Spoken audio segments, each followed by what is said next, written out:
Ի վերջո Ծառուկյանի հարցը, այսպես ասած, քաղաքական է, իսկ հանգուցալուծումը, ինչպես եք պատկերացնում այս իրավիճակում, հետընտրական է շրջան։ Էլի քաղաքական է, որովհետև քաղաքական հաշվի արդարի հետևանքները իրավական հանգուցալուծում չեն կարող ունենալ, այսինքն շատ պարզ է, որ այստեղ իրավունքի օրենքի մասին որևէ խոսք չկա։ Պետական բոլոր ինստիտուտները դարձել են քաղաքական հաշվի արդարի գործիք, մեկ մարդու քմահաճույքով մարդիկ են կալանավորվում, մարդիկ վարկանց մեղադրանքներ են առաջադրում, այս տիպի երկրներում բոլոր հանգուցալուծումները քաղաքական են, այսինքն եթե ռեպրեսիվ մեքենան լափում է մարդկանց եւ մարդկանց ազատությունները,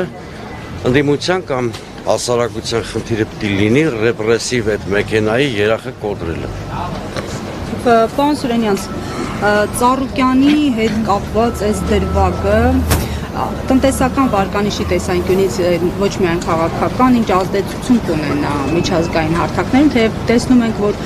շատ կառույցներ միջազգային, որոնք մինչև 2018 բավականին ակտիվ էին,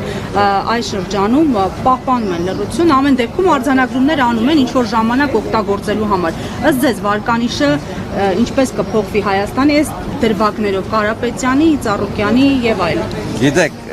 տեսեք, ես մի քանի օր առաջ կարդում էի Վրաստանի մասին, մեր տիպի երկիր, մեր հարևանը, էլի հետ սովետական տրամաբանությամբ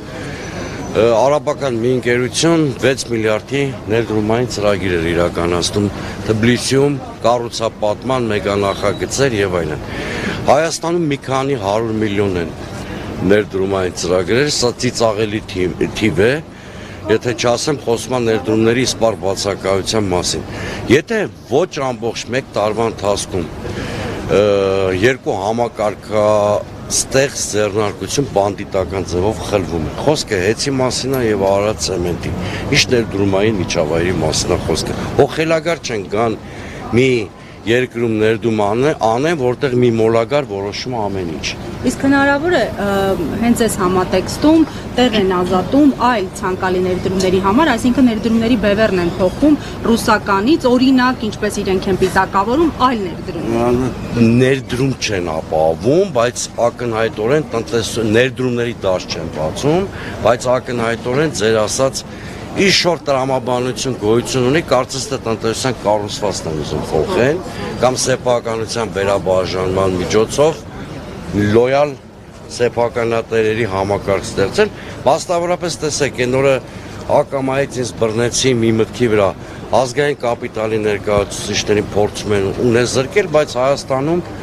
սկսում է մեծ ազդեցություն ձեռք բերել, մի մարդ, որը ծնվել է Ռուսաստանում, հիմա ապրում է Միացյալ Նահանգներում։